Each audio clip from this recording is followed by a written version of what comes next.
Nós estamos praticamente a um mês da Páscoa.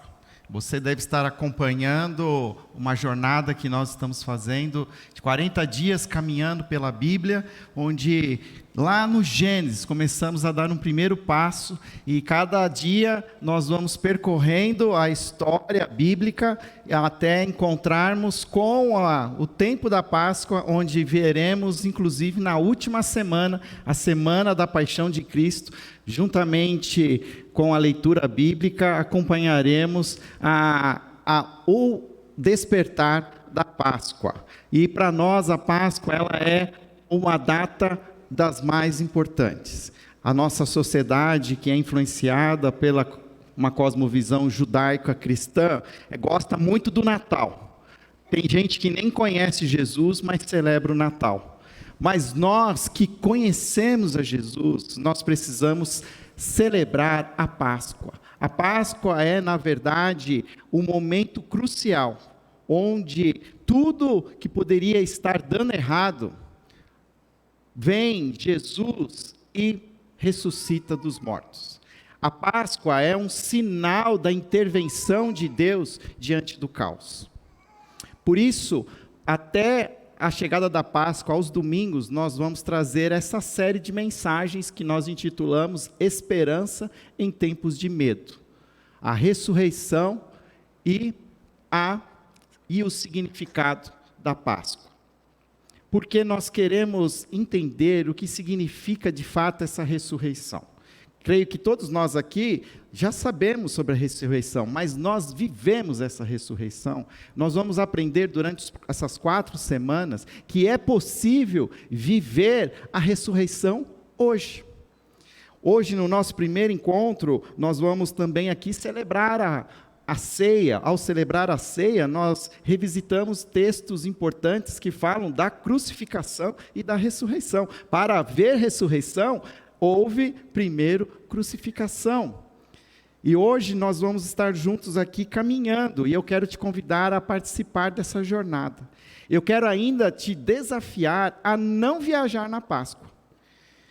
Ligue lá para o hotel.com, entra lá no Airbnb, transfere, porque a gente tem muitos feriados esse ano. Eu não estou nem aí, que você vai perder o seu feriado, porque tem outros. O próprio acampamento dos jovens queria fazer na Páscoa. Eu falei para eles, não, faz no dia 21 de abril. Eu não vou ficar triste se 21 de abril você viajar, contanto que você esteja aqui na Páscoa. Por quê? O povo de Jesus precisa se reunir em um dia que é fundamental para a nossa fé e mais que isso, para a nossa esperança. Você e eu provavelmente deve estar incomodado com esse começo de ano. Se você é alguém que teme a Jesus, se você é alguém que está seguindo a Jesus, caminhando à luz da palavra de Deus, congregando na igreja, conversando com outros, você está percebendo que os nossos dias não são mais os mesmos. Desde a pandemia e até antes da pandemia, nós estamos vivendo cada dia mais momentos sombrios. E essa sombra, ela tem chegado cada vez mais perto de nós. São terremotos, são chuvas fortes. A minha cidade, semana passada, sofreu talvez a maior chuva dos últimos 50 anos, 116 milímetros em 4 horas. No meio da pandemia, essa mesma cidade enfrentou o maior incêndio das suas áreas verdes de toda a sua história. É muita coisa em pouco tempo. Os grandes movimentos e acontecimentos têm a cada vez mais se unindo de uma forma contínua. E não é só isso, nós estamos vivendo momentos não só da pandemia, mas também de colapso social, além das tragédias naturais, nós também não podemos descartar as tragédias humanas, e elas estão cada dia mais perto de nós. Se você está passando pelo Taquaral, você está vendo ali uma operação de desmonte lá no Taquaral das árvores. E tudo aquilo aconteceu após um acidente fatal com uma menina, filha de um pastor batista, o pastor Serginho. Alguém que caminha com a gente, vem aqui nesse lugar durante a semana, vem buscar doações. Histórias que a gente via na televisão estão acontecendo ao nosso redor, acontecem na minha família, acontecem na sua família. E todas essas coisas, elas geram em nós preocupação. Até aí tudo bem, mas da preocupação vem a ansiedade. A ansiedade vem a angústia. A angústia vem o desespero. E o desespero é exatamente o contrário de esperança. O que eu quero trazer para você e te desafiar é que nós temos um caminho proposto por Deus, através da crucificação e ressurreição de Jesus, um caminho que nos traz esperança, mesmo diante do caos. Eu tenho buscado também ler a palavra de Deus todos os dias, fazendo um exercício de ler a Bíblia toda, o ano todo. E eu comecei lá em Gênesis. E aí você começa a acompanhar a formação do povo de Israel. E aí eu trouxe à memória, se nós estamos falando de Páscoa, Páscoa é algo que não começou na crucificação e ressurreição de Jesus. A Páscoa é algo milenar que começou com a formação de um povo que estava escravo numa terra idólatra, violenta, injusta, caótica. E o sangue do cordeiro derramado nos umbrais e nas portas das casas fez com que o anjo da morte passasse sobre as casas dos hebreus e não tirasse a vida dos primogênitos. E é aí que vem o sentido da origem da palavra Páscoa, passar por cima, pechá em hebraico. Agora esse povo que saiu da escravidão, que saiu do mundo das trevas, vai para onde? Para o céu? Não, para o deserto. 40 anos de deserto. 40 anos andando, só comendo maná, codorna. Isso parece a nossa vida, não parece? Você já pensou que cada um de nós já passou por um despertar espiritual? Mas esse despertar espiritual não nos tirou do deserto?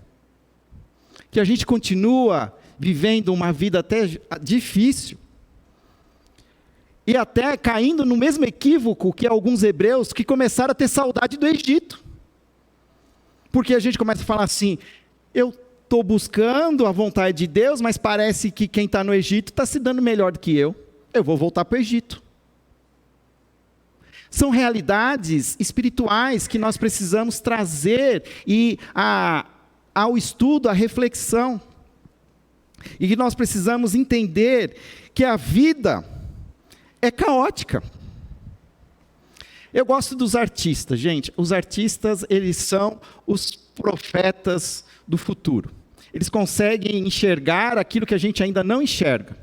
Eles produzem coisas que a gente hoje acha nada a ver, mas que depois de muito tempo fazem muito sentido. Eu fiz 50 anos.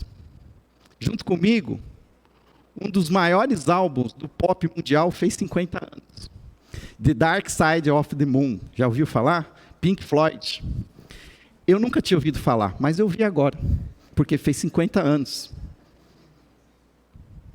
E esta banda, em 1973, compôs um dos álbuns mais populares, um dos clássicos da cultura pop, mas que diz muito sobre nós, e que diz como é viver neste mundo escuro. E é interessante porque eu nunca tinha ouvido esse álbum, mas as minhas voltas para casa pela Anhanguera foram ao som do Pink Floyd. E eu fui buscar ver a tradução das letras.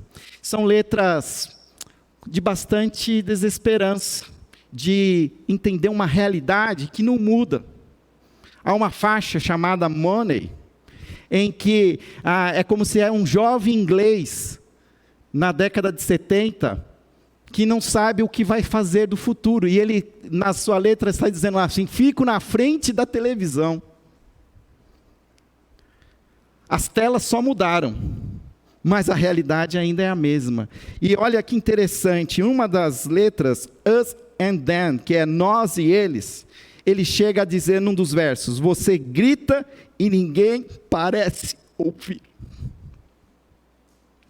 Um verdadeiro salmo de lamento, explícito, no saltério da música pop. O mundo está desesperado. E já que estamos falando de música, semana que vem tem show do Paramore. Eu não conheci o Paramore, mas a turminha aí conhece. E saiu já aí um novo álbum. Um novo punk, mas também de melancolia, de angústia, de tristeza. Ao ouvir o som, você acha que a coisa está legal, mas ao estudar as letras, é tristeza. Vá para o mundo do cinema. Olha o filme que saiu agora, Triângulo da Tristeza. A minha filha queria assistir, eu falei, eu não vou ver esse filme não. Triângulo da Tristeza. Eu gosto de filme Rock, o Lutador. A gente apanha pra caramba, mas sai, né, vencedor. Mas Triângulo da Tristeza eu não assisti. Mas o título já diz o caminho. Uma sociedade injusta, poucos tendo muito, muitos tendo poucos, mas todos sofrem, todos têm dificuldades, todos estão no mesmo barco. Enfim, a arte grita que o mundo está sem esperança. E nós, o povo da esperança, nós estamos sendo contaminados. E nós estamos sendo convencidos de que não há esperança. A ressurreição de Jesus, ela é o maior fato que vai mudar a história da humanidade. Isso muda até os nossos cultos. Os cristãos passaram a cultuar o domingo, porque o domingo é o dia da ressurreição, é o dia, depois de uma sexta-feira negra, vem um domingo, onde o sepulcro é iluminado e ele está vazio. E olha que lindo, Filipenses 3:10, Paulo, eu quero conhecer o poder da sua ressurreição. Algo que já é nosso, você e eu, nós não fizemos nada. Isso já aconteceu e isso está disponível. Eu acho que às vezes a gente tem uma esperança passiva. Parece que a gente pega um bote salva-vidas, coloca lá um colete e fica esperando o mundo acabar, o deserto terminar e chegar à terra prometida. Mas o que nós vamos entender lendo a palavra é que mesmo que aquilo que ainda não aconteceu numa realidade física, espiritualmente já aconteceu, e eu posso usufruir dessa realidade hoje. Há um poder hoje, e quero desafiá-lo a caminhar comigo durante as próximas semanas, para a gente entender como esse poder da ressurreição confronta os meus relacionamentos, como esse poder da ressurreição confronta a minha família, como esse poder da ressurreição confronta a justiça, como esse poder da ressurreição confronta as realidades existentes nos nossos dias, como esse poder da ressurreição confronta uma tragédia que mata uma criança de 7 anos, como o poder da ressurreição confronta as mazelas de uma sociedade hedonista, machista, racista, e todos os istas. Ou a gente entende o que significa isso, ou nós estamos vivendo um cristianismo cultural. A gente está seguindo uma cultura cristã, mas que não está mudando as nossas realidades. E eu falo isso com lágrimas nos olhos, porque eu choro, eu me angustio, eu tenho medo, eu me preocupo, eu me desespero, mas eu preciso fazer um exercício de matar o pecado, matar o meu velho homem e buscar uma nova identidade. É como um pistão, isso vai acabar também, né, daqui a pouco, um pistão de um motor a combustão. Esse altos e baixos, eu vou matando o homem do passado e me enchendo do Espírito. Por isso que Jesus fala, aquele que quiser seguir-me, negue-se a si mesmo, diariamente. É um exercício que eu preciso fazer todos os dias, em todos os momentos, em todas as épocas, em todos os lugares. Esperança em grego, esperança é eupida, nome feio, né? Eu gosto mais de esperança. Sabedoria, Sofia é mais bonito, né? Mas eupida mas sabe o que significa esperança? A tradução literal seria certeza profunda. Será que a gente tem de fato essa esperança, essa certeza profunda? Ou a nossa certeza é uma certeza superficial? Se acontece algo que não está previsto, desestabiliza a minha certeza. Uma certeza profunda é uma certeza que está enfincada, ela está firmada, alicerçada na rocha. Mas está recebendo vento, chuva, inundação, fogo, caos. Mas ela está alicerçada. Ela está alicerçada. Tudo aquilo que a gente vai estar falando aqui tem uma tese básica. E eu não falei isso, mas eu preciso falar. Eu estou usando um livro com o mesmo título da série, do autor Timothy Keller. Eu esqueci ele em casa, à noite eu vou trazer. Mas se você quiser, eu indico como um livro de leitura. Eu acho que ele vai também edificar a sua vida. Aqueles que gostam de ler e querem se aprofundar, o livro, ele tem o mesmo título da nossa série, Esperança em Tempos de Medo, Timothy Keller. Timothy Keller é um dos pastores ainda vivos, mais velhos, presbiteriano, mas um homem de Deus com mensagens profundas, contemporâneas. Para você ter uma ideia, ele plantou uma igreja em Manhattan, Nova York. O caos, a alegria e a tristeza, o prazer e a dor. Se há um lugar na face da terra onde tudo acontece ao mesmo tempo, é Nova York. E esse homem plantou uma igreja que fala de ressurreição, crucificação e ressurreição.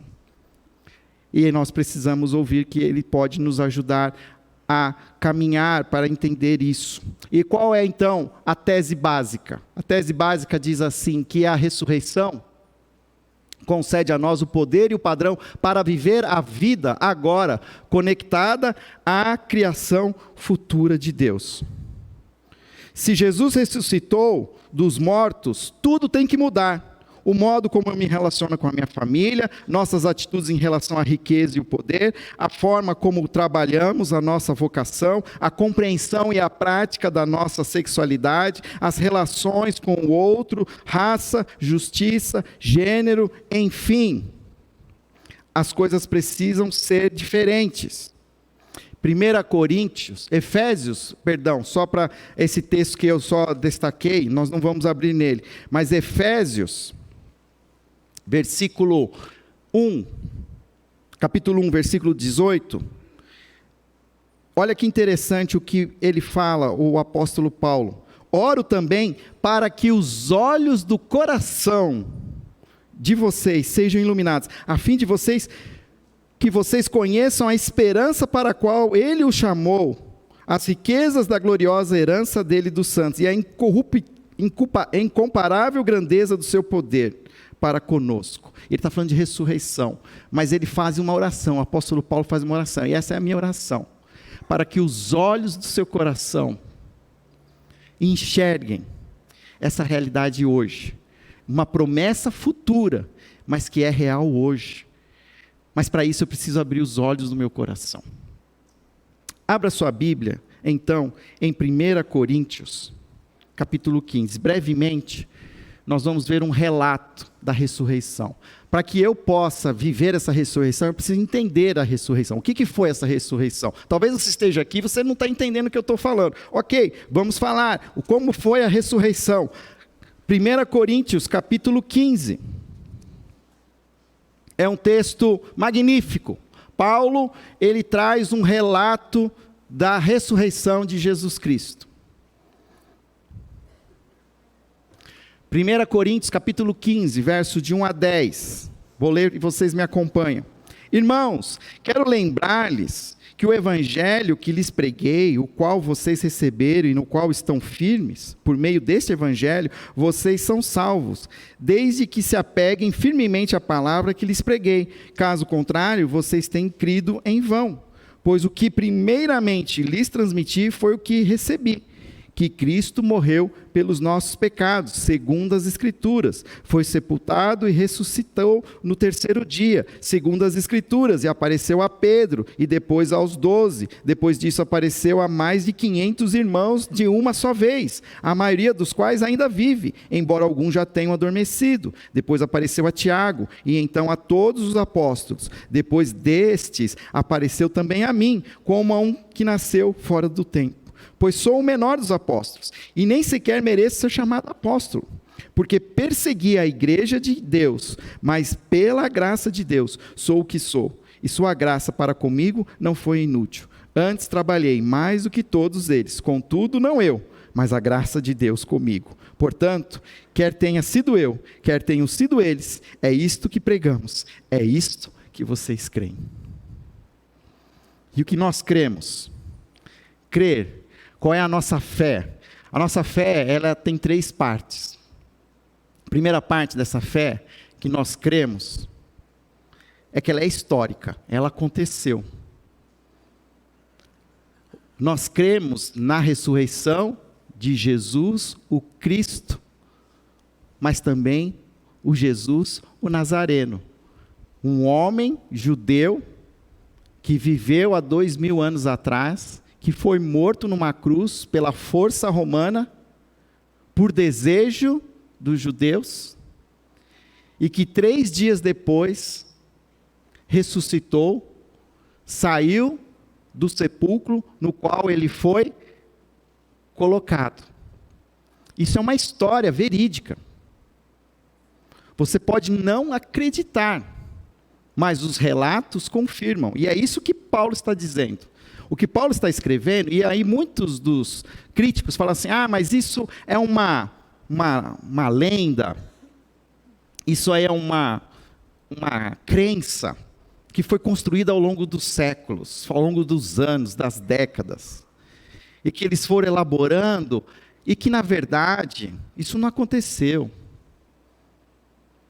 Mas o que Paulo está dizendo, e o que os comentaristas vão confirmar, é que o que Paulo está escrevendo aqui, na verdade, não é um texto de autoria de Paulo, mas era um credo que os primeiros discípulos compartilhavam, era como se fosse o proto-evangelho, antes de ser escrito Mateus, Marcos, Lucas e João, que narram toda a história de Jesus, era como se todo cristão soubesse esse credo, e conseguia compartilhar. Semanas depois da ressurreição de Jesus, era isso que eles compartilhavam. E o que eles compartilhavam era o que Paulo está falando. Eu também recebi, pois o que primeiramente lhes transmiti foi o que eu recebi, que Cristo morreu pelos nossos pecados, segundo as Escrituras. Foi sepultado, ressuscitou no terceiro dia, segundo as Escrituras, e apareceu a Pedro, e depois aos 12. Depois disso apareceu a mais de 500 irmãos de uma só vez,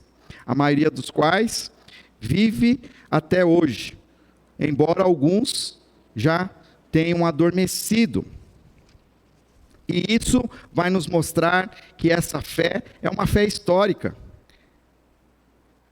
Ela aconteceu, existem testemunhas.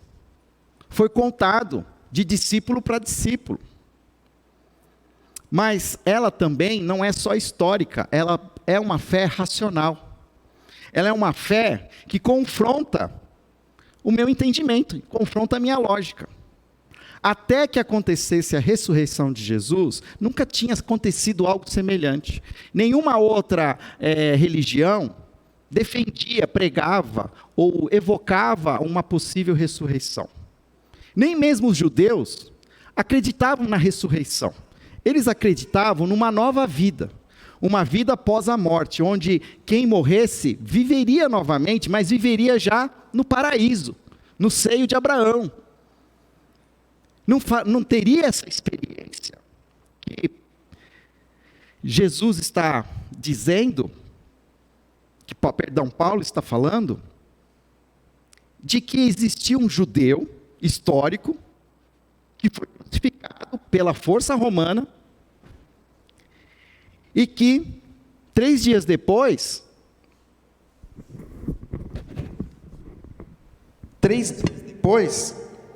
não se acha o corpo.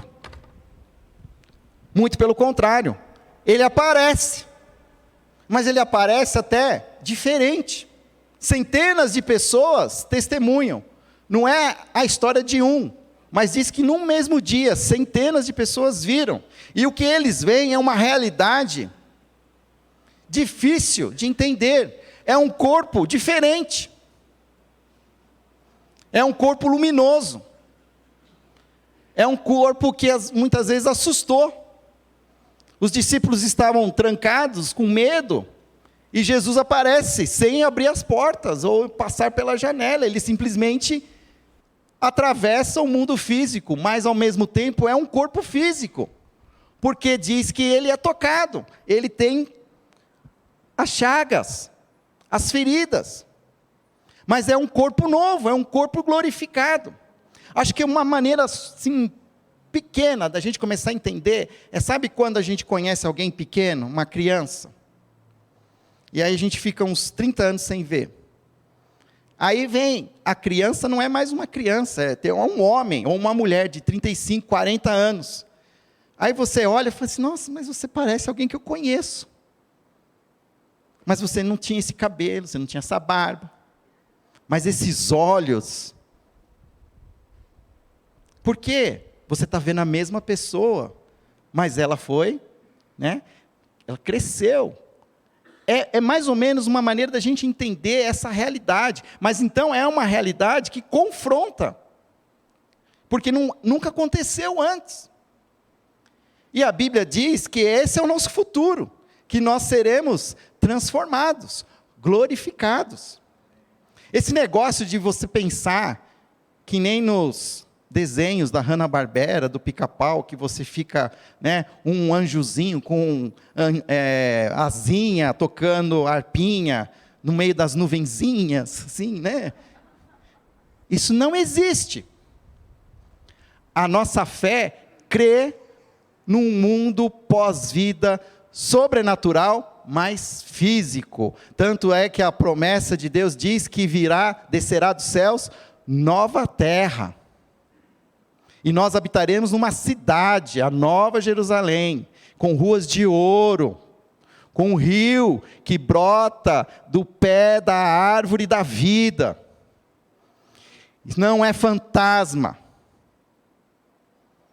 não é multiverso, é a realidade, o poder da ressurreição de Jesus, que nós ainda não experimentamos, mas já existe.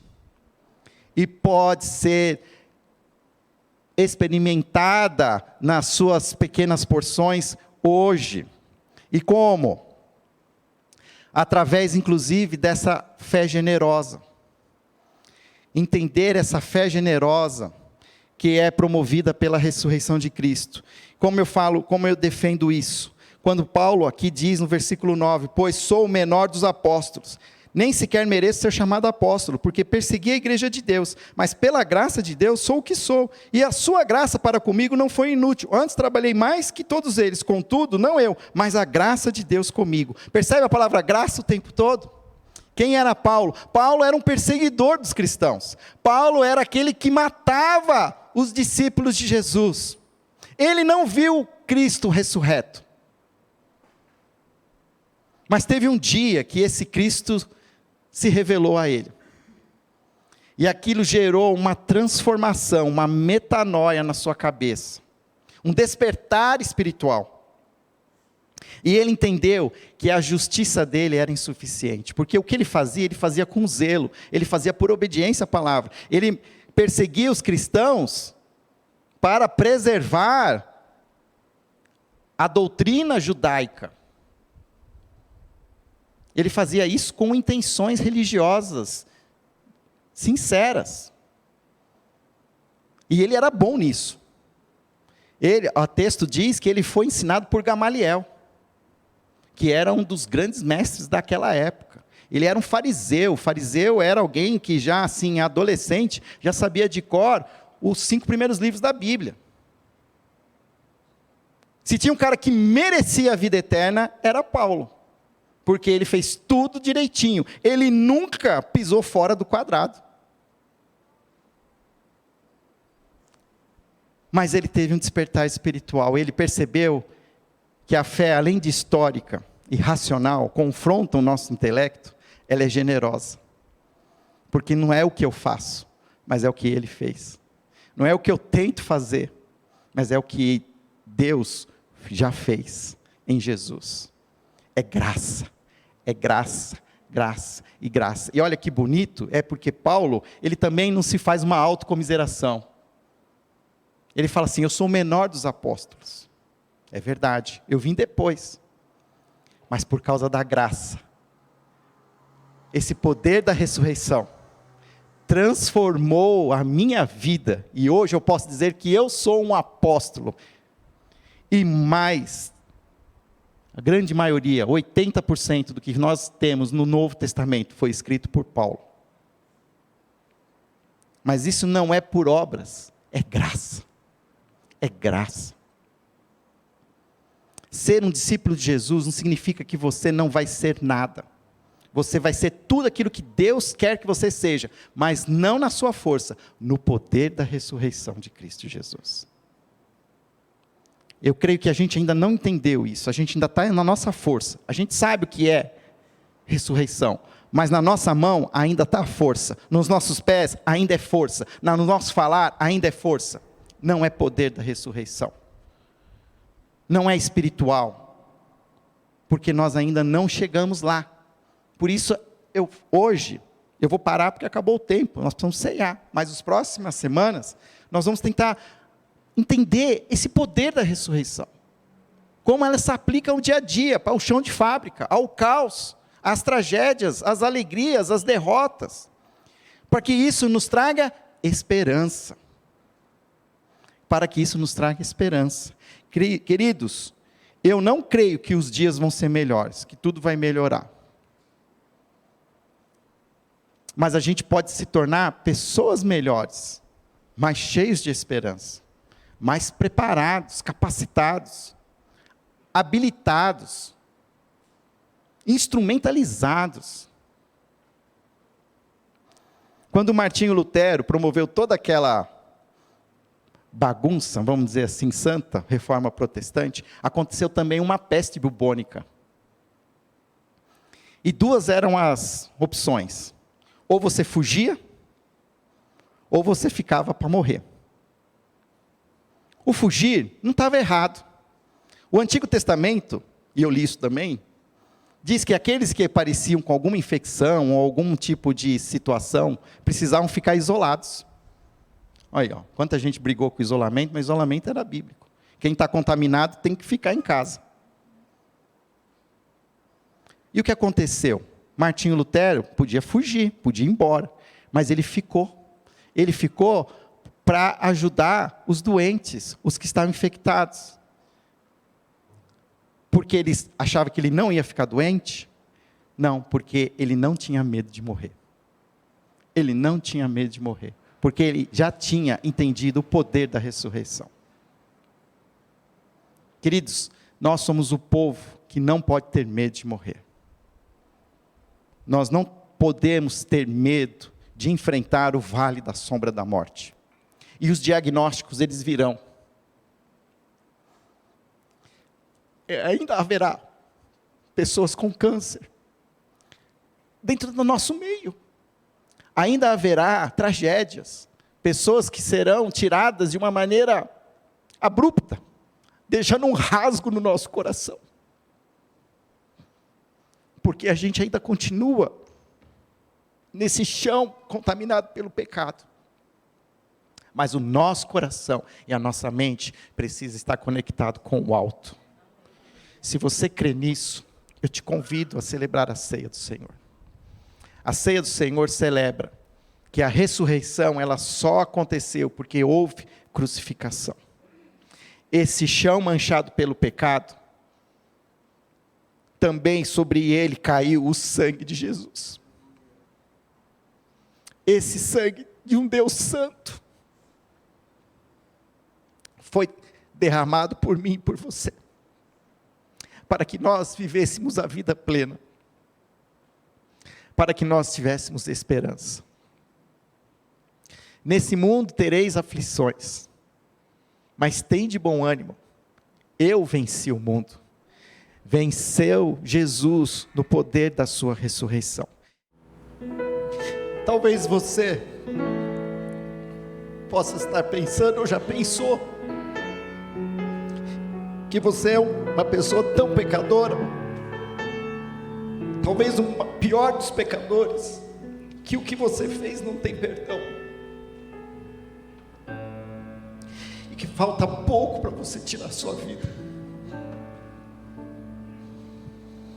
Jesus tirou a sua vida para que você continue vivendo. Onde abundou o pecado, superabundou a graça. Não existe pecado que não possa ser perdoado.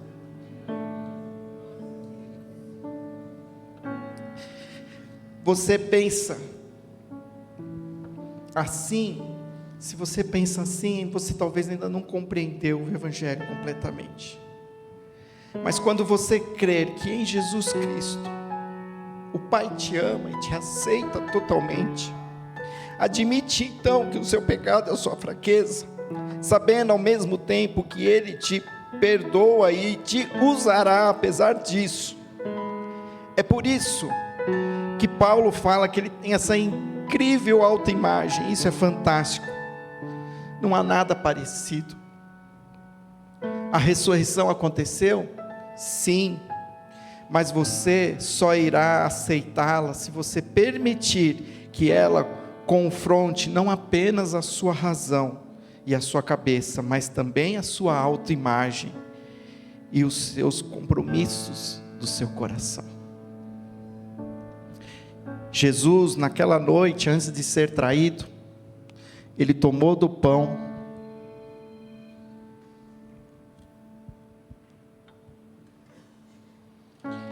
ele repartiu o pão, e ele ilustrou com aquele pão, da seguinte maneira: este é o meu corpo, que é dado em favor de vós, comam em memória de mim.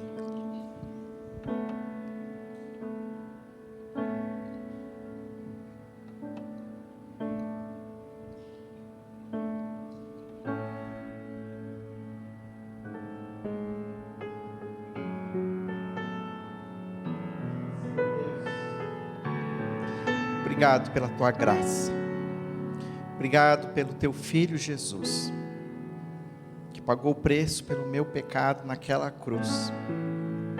Se hoje eu como do teu pão, é porque hoje eu tenho convicção de que eu sou parte da sua família, e que eu como esse pão com os meus irmãos e as minhas irmãs. Eu não estou sozinho, eu tenho uma família, eu tenho agora uma herança eterna. Eu tenho agora esperança viva. Eu quero, Pai, experimentar isso de fato, de vida prática. Eu não quero só falar isso, mas eu quero viver, eu quero sentir isso. Que o Senhor continue falando aos nossos corações, que o Teu Santo Espírito tenha liberdade de iluminar as nossas mentes e nos despertar espiritualmente para esta linda realidade. Da mesma maneira, Jesus, naquela mesma noite, tomou o cálice em suas mãos, e Ele levantou aquele cálice, eu imagino, porque Ele quis que os seus discípulos vissem, porque Ele diz: este cálice é uma nova aliança que eu faço com vocês, com o meu sangue, não o sangue de vocês, com o meu sangue.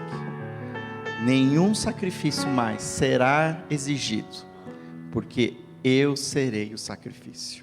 Bebam em memória de mim. E obrigado, Jesus, pelo seu sangue derramado na cruz.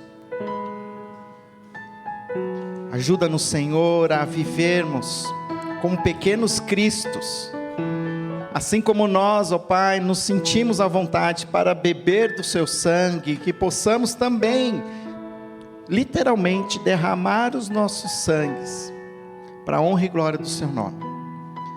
Isso pode ser feito de várias maneiras, eu sei, ó Deus, mas eu quero aqui ser aquilo que o Senhor deseja, não o que eu quero, mas o que o Senhor quer, em nome de Jesus, amém.